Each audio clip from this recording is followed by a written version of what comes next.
देखिए, चलो तो बॉयज एंड गर्ल्स, आज हम लोग टैक्स का सेम 3 का टैक्स का नया चैप्टर स्टार्ट करें। टॉपिक का नाम है profit and gains of business and profession. भाइयों और बहनों, अब जैसे कि आपको पता है कि एक आदमी का हेड्स ऑफ इनकम कितना है। कोई भी इंडिविजुअल का अगर हम लोग बात करेंगे, कोई भी व्यक्ति का हेड्स ऑफ इनकम कितना है? 5। अगर देखो, अगर नौकरी करके कमाते हैं तो इनकम फ्रॉम सैलरी। ये पांचों हेड आपका सिलेबस में। अगर मान लीजिए मेरा बाड़ी वाला है, हम या भाड़ी वाली है, तो इनकम फ्रॉम हाउस प्रॉपर्टी। अगर मेरा बिजनेस है या फिर प्रोफेशन है, जैसे हम कोचिंग पढ़ा रहे, तो मेरा इनकम जो होगा वो इसी कैटेगरी में आएगा। हम अपना बात कर रहे हैं, मेरा इनकम का अगर टैक्स निकालोगे तो इसी कैटेगरी में आएगा। कहे क्या कि ये मेरा प्रोफेशन। या फिर आप लोग में से किसी का जैसे दुकान है, आपका दुकान है, तो आपका भी इनकम इसी कैटेगरी में आएगा।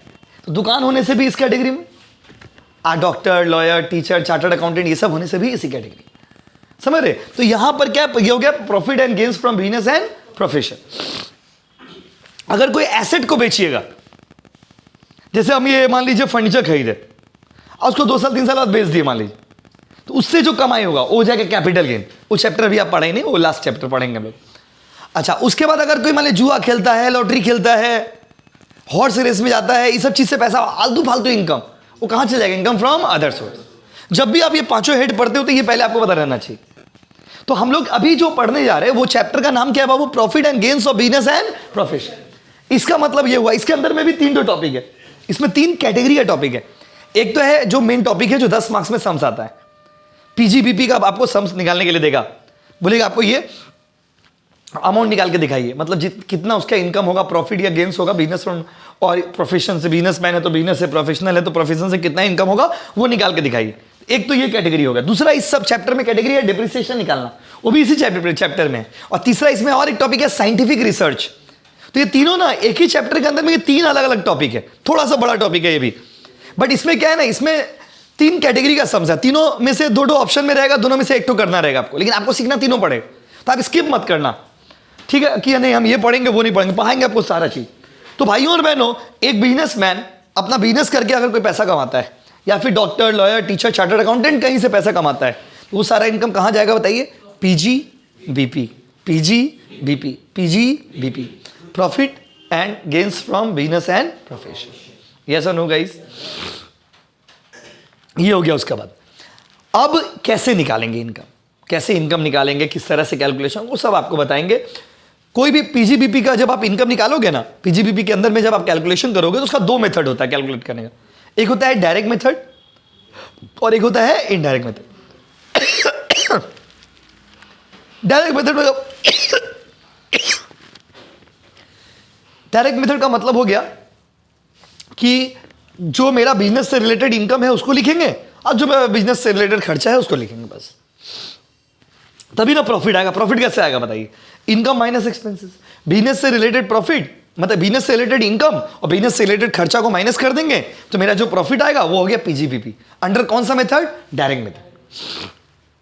और इनडायरेक्ट मेथड का मतलब होता है बैक कैलकुलेशन करके बनाना। अब एग्जाम में कौन सा ज्यादा आता है? तो आप लोग का तो पहली बार एग्जाम ही हो रहा है सेम 3 का, बट नॉर्मली जो हम लोग पहले जो ये जिस सेमेस्टर में ये सब्जेक्ट था, पहले सेमेस्टर 4 में इनडायरेक्ट मेथड भी देता है एग्जाम में, डायरेक्ट मेथड भी देता है। तो हम आप इसमें क्या होता है ना, जैसे ऑनर्स का स्टूडेंट, इनडायरेक्ट मेथड और इनडायरेक्ट मेथड है और डायरेक्ट मेथड, 2 अलग अलग मेथड हो गया। अब अगर ऑनर्स वाला को डायरेक्ट मेथड दे दिया तो जनरल वाला को क्या दे देता है? Indirect method. जनरल वाला को इनडायरेक्ट मेथड दे दिया तो ऑनर्स वाला को क्या दे दिया? Direct method. मतलब ऐसे घुमा के दे दिया। ऐसे कभी कभी दोनों को सेम ही मेथड दे देता है। तो आपको दोनों ही सीखना पड़ेगा, दोनों ही आपको हम सिखाएंगे। तो समझ गया ना? इस चैप्टर के अंदर में टोटल टॉपिक कितना है? 3 ठो। डिप्रिसिएशन एक टॉपिक है, साइंटिफिक रिसर्च एक टॉपिक है, और प्रॉफिट कैलकुलेशन एक टॉपिक है। तो अभी आपको हम प्रॉफिट कैलकुलेशन के बारे में सिखा रहे हैं। प्रॉफिट कैलकुलेशन का भी कितना मेथड है बताइए? 2 मेथड, एक डायरेक्ट मेथड और एक क्या बाबू? Indirect method. एक डायरेक्ट मेथड और एक क्या बताइए? Indirect method. बात समझे? तो इनडायरेक्ट मेथड का ना, डायरेक्ट मेथड में कोई स्पेसिफिक फॉर्मेट नहीं है। डायरेक्ट मेथड में बस ये होता है कि जो इनकम है बिजनेस से रिलेटेड उसको ऐड, और जो खर्चा है बिजनेस से रिलेटेड उसको लेस, जो बिजनेस से रिलेटेड है। लेकिन इनडायरेक्ट मेथड जो है ना, उसमें एक प्रॉपर फॉर्मेट है। वो फॉर्मेट आपको अभी हम बताएंगे, समझाएंगे, सिखाएंगे, और फिर अगला दिन से हम लोग सम्स बनाना स्टार्ट कर देंगे। Ready guys? चलिए कॉपी में हेडिंग दीजिए। हेडिंग दे दिया ना, चैप्टर का नाम लिखिए। देखिए, प्रॉफिट और गेन्स, प्रॉफिट और gains from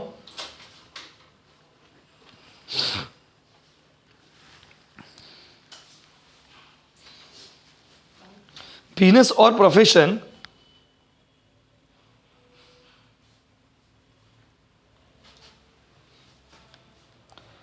can be calculated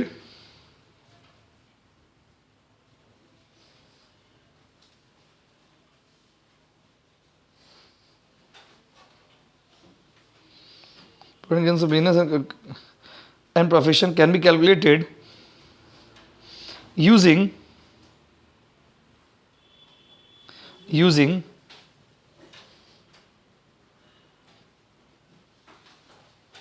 following methods. Using following methods. Point number 1, direct method. Point number 2, indirect method.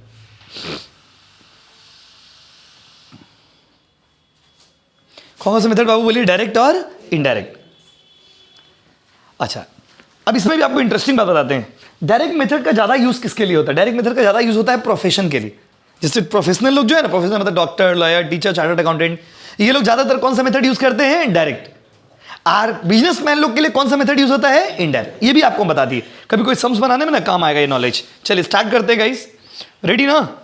चलो, तो आप कॉपी में आ जाइए, समझ गया ना? डायरेक्ट मेथड और क्या बाबू? Indirect method. चलिए अब कॉपी में हेडिंग दीजिए, फॉर्मेट ऑफ indirect method.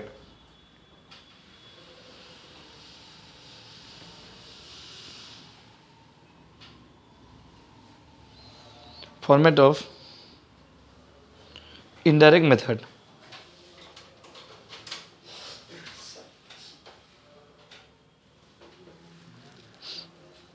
ठीक है बाबू, अब इनडायरेक्ट मेथड का क्या फॉर्मेट है?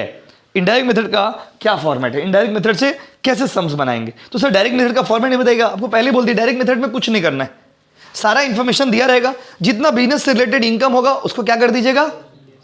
ऐड कर दीजिएगा, और जितना बिजनेस से रिलेटेड खर्चा होगा उसको क्या कर दीजिएगा? लेस कर दीजिएगा, बस। और कोई दिक्कत नहीं है। मेन है इनडायरेक्ट मेथड में। अब सम्स जब हम लोग बनाना स्टार्ट करेंगे, बीच में कभी डायरेक्ट मेथड आएगा, कभी इनडायरेक्ट मेथड आएगा, लेकिन इनडायरेक्ट मेथड में एक फॉर्मेट है जो आपको बता देंगे, तो आप पढ़ के आना, बात समझे? उसके बेसिस पे लोग सम्स करेंगे। तो आज हम लोग ज्यादा कुछ नहीं करेंगे, खाली फॉर्मेट कर रहे हैं इनडायरेक्ट मेथड का, बात समझे ना? तो सिलेबस अब लगभग कंप्लीट ही होने वाला है सब सब्जेक्ट का, बात समझे ना? और अब एग्जाम भी आने वाला है, कभी भी किसी भी दिन, जैसे आप बोले कभी भी किसी भी दिन एग्जाम का नोटिस आ जाएगा, बात समझे? चलिए स्टार्ट करेगा इस, आ जाओ। अब हाँ, वो तो एक एक क्लास का टॉपिक है सब, वो एक एक क्लास का टॉपिक है, होगा, बस। देखिए अब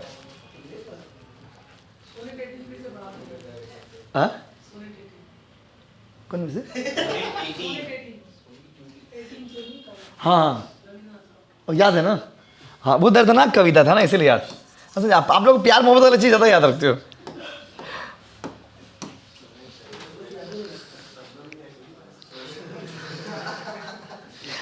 इस बार तो लैंग्वेज में भी आपका 3 कैटेगरी हो गया ना, हिंदी किसी का हो गया, किसी का इंग्लिश हो गया, किसी का बांग्ला हो गया, ये चीज है।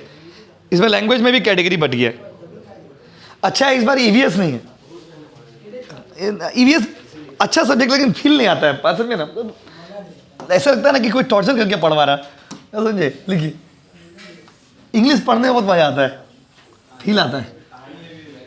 देख कविता, चलो देखो, कविता भी दिया एकदम प्यार मोहब्बत वाला। लो बेटा, कंप्यूटेशन ऑफ देखो, जैसे हम लोग बिजनेस इनकम निकाल रहे हैं ना, देखिए हेडिंग देखिए, बिजनेस इनकम ऑफ। बात देखो, आज कितना कोइंसिडेंस है, पिंक कलर का शर्ट है, पिंक कलर का बोर्ड पे भी लिख रहे, of dash for assessment year dash. देखिए, computation of business income of dash for the assessment year dash. ठीक है बाबू, कैसे फॉर्मेट देख लीजिए एक बार बाबू। देखो, फॉर्मेट का मतलब क्या होता है कि नॉर्मली ये सब चीज आता है, इसका मतलब ये नहीं कि यही चीज आएगा एग्जाम में, बात समझे? फॉर्मेट मतलब this is how you are going to start the sums. जब भी सम स्टार्ट करो, इसे सुनना प्लीज, आज के लिए सुनना बहुत जरूरी है। अगर सुनोगे तो देखो, दुनिया में जो सुनता नहीं है वो कभी सुना नहीं पाता है, ये याद रखिएगा। सुनना जरूरी है लाइफ में, कोई भी चीज के लिए।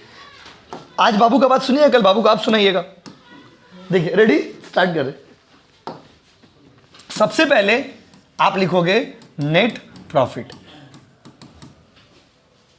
नेट प्रॉफिट ना क्वेश्चन में दिया रहेगा। सर अगर नेट लॉस रहा तो नेट लॉस लिख दोगे, जरूरी नहीं है, इसीलिए दिमाग खोल के सुनिए, सिर्फ करते ना समझा पाओगे।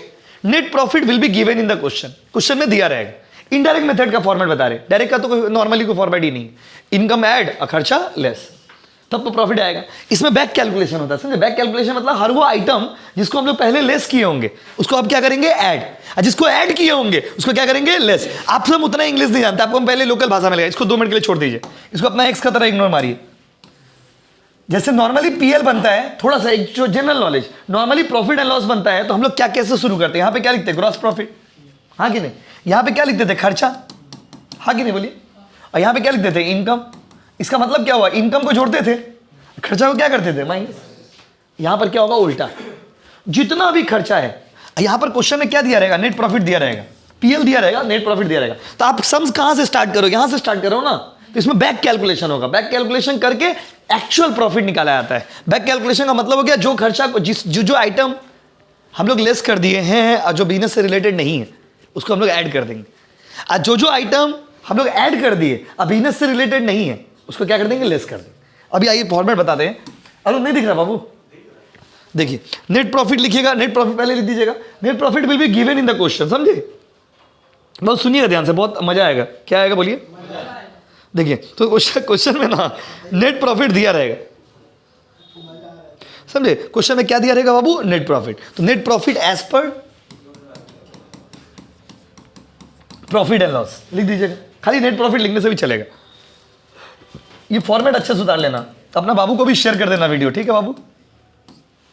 ऐड, क्या क्या चीज ऐड होगा, कुछ आइटम का, कॉमन आइटम का नाम आपको बताते हैं, जैसे कि डेप्रिसिएशन। क्वेश्चन में डेप्रिसिएशन दिया रहेगा, डेप्रिसिएशन क्या कर दोगे, ऐड। क्या कर दोगे बोलो, ऐड। या डेप्रिसिएशन एज पर बुक। अब ये क्या बात हुआ सर, एज पर बुक? देखिए एक तो चीज अकाउंट्स में ना बाबू, अकाउंट्स में डेप्रिसिएशन निकालने का तरीका अलग है, टैक्स में डेप्रिसिएशन निकालने का तरीका अलग है। अब याद है आपको हम स्टार्टिंग में क्या बोले कि डेप्रिसिएशन भी टॉपिक है, एक दो क्लास का टॉपिक है। देखोगे ना जब इसका डेप्रिसिएशन करेंगे, अकाउंट्स का डेप्रिसिएशन अलग तरीका से निकलता है, और टैक्स में डेप्रिसिएशन निकालने का स्टाइल अलग होता है। बात समझे ना? डेप्रिसिएशन एज पर बुक क्या कर दीजिएगा बताइए, ऐड। क्या कर दिया बोले, बोलो ना, क्या करोगे, ऐड कर दोगे। अगर कोई लीगल चार्जेस होगा तो उसको भी क्या कर दीजिएगा, ऐड। इसके पीछे लॉजिक क्या है, लॉजिक यही है कि जितना भी एबनॉर्मल खर्चा है जो बिजनेस से डायरेक्टली रिलेटेड नहीं है, जिसको आपने लेस कर दिया था पहले पीएल बनाने टाइम में, वो सब यहां पे क्या हो जाएगा, ऐड।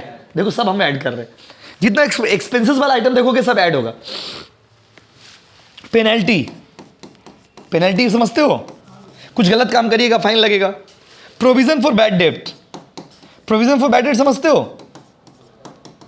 जैसे हमको लग रहा है कि मेरा नुकसान होगा तो उसके लिए हम लोग क्या करते हैं, प्रोविजन बना लेते हैं। हमको लग रहा है कि मेरा नुकसान होगा, उसके लिए हम लोग क्या बना लेते हैं बाबू, प्रोविजन बना लेते हैं, समझे? तो हमको लग रहा है कि मेरा नुकसान होगा, उसके लिए हम लोग क्या बना लेते हैं बताइए, प्रोविजन बना लेते हैं। तो उसको ऐड कर दीजिएगा। क्या चाहिए बाबू, बस समझे? हर वो आइटम जो हमको लग रहा है कि भाई लॉस, अच्छा provision for bad debt add क्यों होता है, because this is estimated loss. ये वो लॉस है जो हुआ नहीं है, हम लोग अनुमान लगा रहे हैं। तो बिजनेस से डायरेक्टली रिलेटेड जो भी चीज़ नहीं है, जो भी खर्चा बिजनेस से रिलेटेड नहीं है, एबनॉर्मल लॉस है या फिर एस्टिमेटेड लॉस है, हमको लग रहा है कि ये तो बिजनेस से रिलेटेड नहीं है भाई, तो उसको क्या कर देंगे, ऐड। तो provision for bad debt add क्यों होता है, because this is estimated loss, not the actual loss. ये एक्चुअल लॉस थोड़ी है, हमको लग रहा है कि नुकसान होगा, हमको लग रहा है कि आपका बाबू आपका काटेगा, तो ये लग रहा है ना, हुआ तो नहीं है। जरूरी नहीं आप किसी एक आदमी का कट जाता है दोस्त यार में तो सबको क्या लगना है भाई मेरा भी कटेगा, बट बहुत बार ऐसा होता है कि आपका नहीं कटता। मेरे कोचिंग में 1-2 बच्चे लोग ऐसा भी है जो लोग 11 से प्यार करा था, अभी तक शादी हुई अभी कर लिया उसी लड़की से। तो एक सच्चा मोहब्बत भी तो दुनिया में ना हर तरह का आदमी है। अब एक खराब आदमी का कारण पूरा समाज बदनाम हो जाता है, बात समझे? तो इस बैटरी रिकवरी वो इनकम चला जाएगा, उसमें आ जाएगा, हाँ उसका ट्रीटमेंट वो इनकम वाला साइड में आ जाएगा, समझे? पर अगर डूबा हुआ पैसा आपका मिल गया, ये सब तो नॉर्मल इनकम हो गया ना भाई, एक्सपेक्टेड ही नहीं था, अचानक से हो गया। चलिए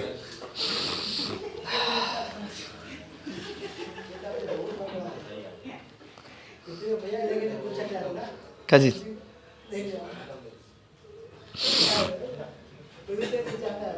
अपना काम चल रहा है, कुर्सी आ देखिए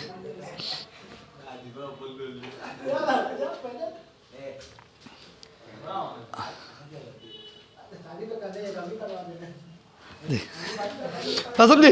तो प्रोविजन फॉर बैड डेट क्यों नहीं आता है? Because this is estimated loss. ये एक्चुअल लॉस नहीं है। कैसा लॉस है बाबू? Estimated loss. हुआ नहीं, हमको लग रहा है कि होगा, कमाई हुआ नहीं, लग रहा है कि कमाई होगा। तो जो चीज होगा आप अनुमान लगा रहे हो, एक्सपेक्ट कर रहे हो, these are the estimated losses, so it has to be added back. इसका इंग्लिश में इसको बोलते हैं एडेड बैक। एडेड मतलब ऐड कर देना। बुक्स वाला तो बहुत स्टाइल मार के लिखता है, लेकिन आपको उतना नहीं मिला। आप डायरेक्ट सारा आइटम एक बार, कुछ आइटम ऐड कुछ आइटम लेस, कौन सा आइटम ऐड होगा वो देख लीजिए, कौन सा आइटम लेस होगा वो देख लीजिए, बस। सब अगला दिन आओगे समझ, बहुत मजा आएगा समझवाना लो, इतना ईजी है टॉपिक, बात समझे।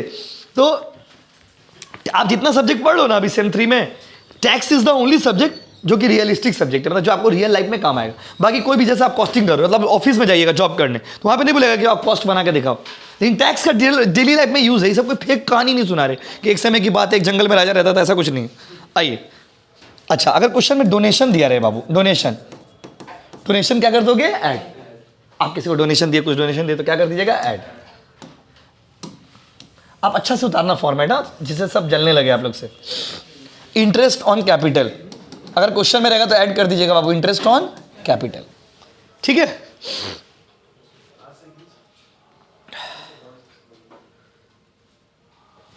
अच्छा, अगला है एक्सपेंसेस ऑफ अदर हेड। अगर कोई दूसरा हेड का एक्सपेंस है, जैसे मान लीजिए हाउस प्रॉपर्टी के लिए कुछ खर्चा किए, जैसे मान लीजिए कैपिटल गेन के लिए कुछ खर्चा किए, अदर हेड का, लॉटरी खरीदने के लिए, मतलब इनकम फ्रॉम अदर सोर्स के लिए कुछ खर्चा किए, जो दूसरा हेड का खर्चा है, जो बिजनेस से रिलेटेड खर्चा नहीं है, जो बिजनेस से जिसका कोई संबंध नहीं है, किससे? बिजनेस से, उस सबको क्या कर दोगे? ऐड। क्या कर दोगे? बोलो, ऐड। अच्छा, अगर मान लीजिए क्वेश्चन में रहा, ये बहुत इंपॉर्टेंट है, बहुत बार बचेगा, गुड्स विड्रॉन, ध्यान दीजिएगा, goods withdrawn for personal use, मतलब ड्रॉइंग, सिंपल है, समझिए।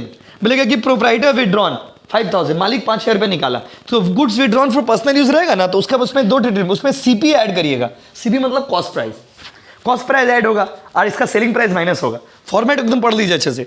Goods withdrawn for personal use हो गया, बात समझे। तो goods withdrawn for personal use बोलने से क्या कर दीजिएगा बताइए? ऐड। लेकिन उसमें 2 अमाउंट दिया रहेगा, मान लीजिए कॉस्ट प्राइस, सेलिंग प्राइस दोनों दिया हुआ था। एक बार कॉस्ट प्राइस क्या करिएगा? ऐड। कॉस्ट प्राइस क्या होगा? ऐड। कॉस्ट प्राइस क्या होगा? ऐड। कॉस्ट प्राइस क्या होगा? ऐड। ये सब समझ आया हुआ है। अगला LIC, LIC समझते हैं? LIC क्यों ऐड हो रहा है बताइए? मालिक का पर्सनल खर्चा है, लाइफ इंश्योरेंस। तो आप बिजनेस में लाइफ इंश्योरेंस क्यों लिख रहे हैं? आप लाइफ इंश्योरेंस तो आपका पर्सनल खर्चा है।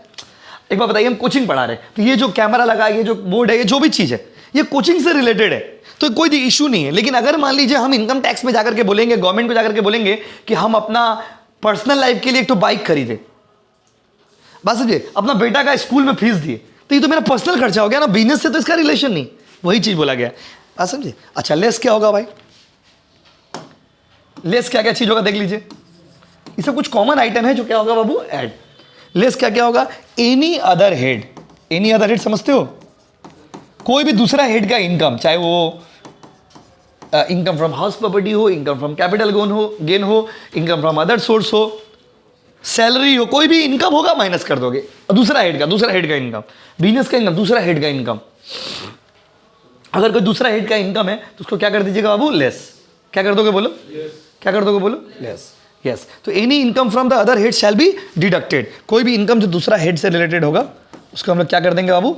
लेस कर देंगे। बात समझे? क्यों लेस करें? क्योंकि हम तो बिजनेस, देखो बात समझिए, ऐसा क्यों हो रहा है? क्योंकि हम लोग बिजनेस का इनकम निकाल रहे हैं ना, तो शुद्ध बिजनेस का इनकम कितना होगा? डिप्रिसिएशन माइनस करिएगा। अब जैसे ही हम डिप्रिसिएशन माइनस करने बोलेंगे, आप लोग कुछ बच्चे तिलमिला जाओगे, तो नहीं, आप एक बार ऐड कर दिए, आप एक बार लेस कर दिए, एकदम देखिए सुबह सुबह पढ़ा रहे आपको, पूरा होशो हवास में पढ़ा रहे, बात समझे ना, पूरा फुल होशो हवास में पढ़ा रहे। एक बार ऐड, एक बार लेस क्यों?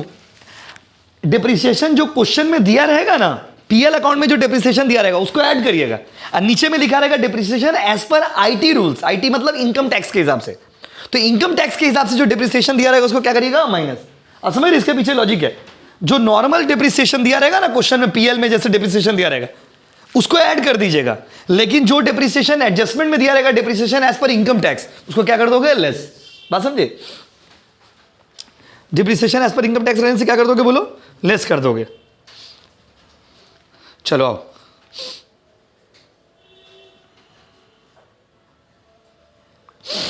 अगला मैं आओ, आपका पूरा क्लास फॉर्मेट के ऊपर ही है। फॉर्मेट अगर ठीक से लिख लोगे, अच्छा से लिख लोगे ना, 90% सम्स आपका ऐसे ही बन जाएगा बस। तो जब depreciation as per IT rules, मतलब इनकम टैक्स के हिसाब से जो भी डिप्रिसिएशन रहेगा उसको माइनस कर दीजिएगा। अच्छा, एक हैंडसम बच्चे ने थोड़ी देर पहले बोला था ना कि भैया अगर बैड डेट रिकवरी रहा तो लीजिए, जिसका आपको इंतजार था लिख दिए। बैड डेट रिकवरी रहा तो आप लोगों में भी बहुत बच्चों को मन में सवाल आएगा, लेकिन उसका ना उतना अच्छा से आंसर दिए नहीं, क्योंकि हमने थोड़ा धीरे रखी। बैड डेट रिकवरी सारा में बता दिए थे आपको, खुल के बता रहे। बैड डेट रिकवरी माइनस कर दिया, काहे? एबनॉर्मल इनकम है, तो हमको तो उम्मीद नहीं था पैसा आ गया। कैपिटल इनकम, अगर कोई डिविडेंड इनकम है, डिविडेंड इनकम ये तो अदर हेड में चला गया ना, इनकम फ्रॉम अदर सोर्स का इनकम हो गया। कोई कैपिटल गेन है, ऑलरेडी हम लिख दिए एनी अदर हेड इनकम, फिर भी थोड़ा सा लिख दे रहे पॉइंट, कैपिटल गेन माइनस कर दोगे। अगर गुड्स निकाला है, गुड्स विड्रॉन, गुड्स, उसका सेलिंग प्राइस माइनस करिएगा। ऊपर सर, ऊपर में ऐड किए, नीचे में माइनस किए, ऊपर में सीपी ऐड हुआ, सीपी मतलब कॉस्ट प्राइस, नीचे में एसपी माइनस हुआ, एसपी मतलब सेलिंग प्राइस। ऐसा फॉर्मेट आपको दे रहे हैं ना बाबू कि आपका कोई 90% हम फॉर्मेट देख के ही बन जाएगा। इनकम टैक्स रिफंड बस समझिए। और इसके बाद एक एडजस्टमेंट होता है, ब्रह्मास्त्र दे रहे आपको, स्टॉक एडजस्टमेंट्स, कैप्सूल दे रहे, capsule vitamin, stock adjustments. Stock का एडजस्टमेंट बहुत इंपॉर्टेंट है, बहुत क्या 100% बुक्स में देखोगे स्टॉक का एडजस्टमेंट दिया ही नहीं, लेकिन क्वेश्चन में दे देता है। अब बच्चा को पता ही नहीं स्टॉक का एडजस्टमेंट कैसे होगा, लेकिन सम्स में दे देगा, तो उस समय आप कैसे ट्रीटमेंट करोगे, हम आपको पूरा फॉर्मेट बता दें। स्टॉक क्या होगा, दो ही तो स्टॉक होता है, आप लोग बताइए ना, ओपनिंग स्टॉक और उसमें दो ही सिनेरियो पॉसिबल है, या तो बढ़ेगा या तो यस और नो। तो इसका मतलब टोटल कितना सिनेरियो बताइए, 4। दो स्टॉक और दो सिनेरियो। स्टॉक कितना होगा बोलिए, 2 कि 4? 2। या तो बढ़ेगा या तो बढ़ेगा या तो या ओपनिंग स्टॉक या तो बढ़ेगा या तो घटेगा, और क्लोजिंग स्टॉक या तो बढ़ेगा या तो घटेगा। ओपनिंग स्टॉक बढ़ेगा, क्वेश्चन में लिखा रहेगा over valuation of opening stock, तो आप क्या करिएगा, over valuation of opening stock रहना रहेगा। देखो ओवर वैल्यूएशन को क्या करना है, तो add over valuation of opening stock, याद रखिएगा। Over valuation of opening stock क्या कर दीजिएगा वो ऐड। अब कॉमन सेंस से बताइए, अगर over valuation of opening stock add हुआ है तो उसका अंडर वैल्यूएशन क्या होगा, अंडर वैल्यूएशन। अगर ओवर वैल्यूएशन करना है तो ऐड कर दोगे, अंडर वैल्यूएशन करना है तो क्या कर दोगे बाबू, लेस। यस और नो? ठीक, इसका उल्टा ट्रीटमेंट किसका होगा, क्लोजिंग स्टॉक का होगा। क्लोजिंग स्टॉक का आप बताइए, क्लोजिंग स्टॉक का ओवर वैल्यूएशन होने से क्या होगा, over valuation of closing stock, और अंडर वैल्यूएशन होने से क्या होगा,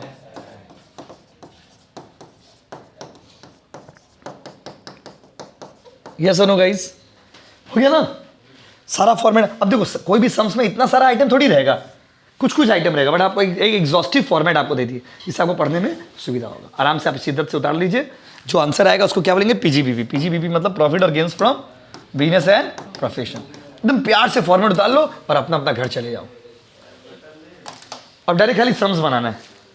अच्छा सुधारी प्लीज उतार लीजिए ऑनलाइन वालों, वीडियो थोड़ा शेयर कर देना भाई, ठीक है? Thank you so much.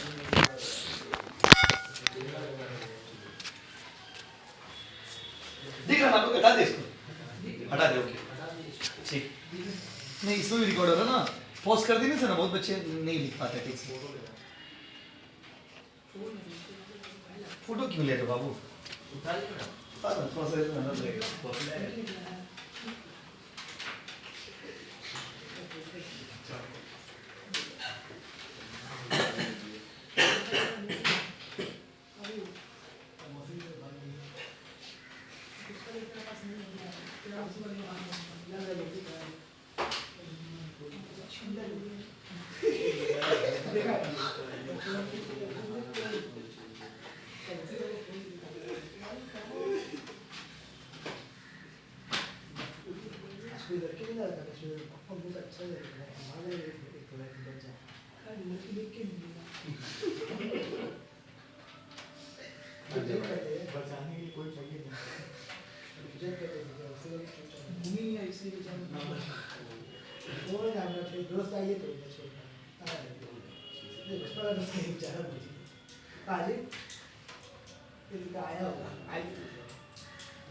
ठीक है, मोबाइल नंबर भेजिए।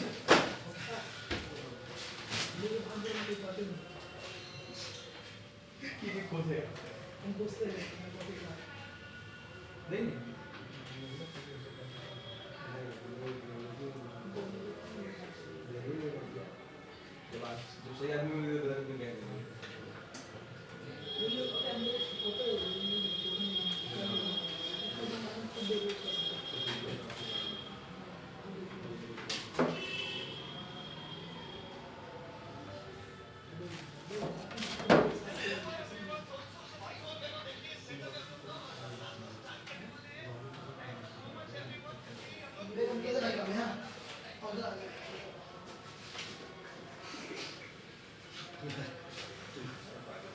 जो बंटी को बता रहे हैं समझो उसका दोस्त दीपक दीपक तो पापा भी बोल रहा है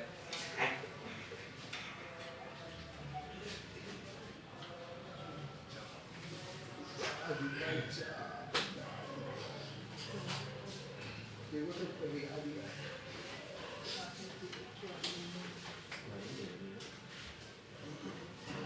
स्टॉक है स्टॉक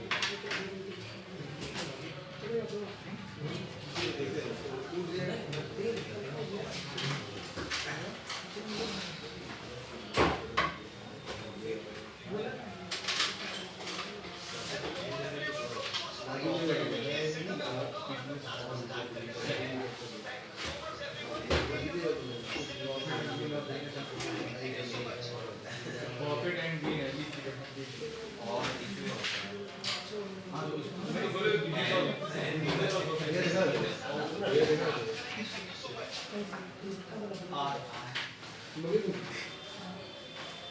हो गया।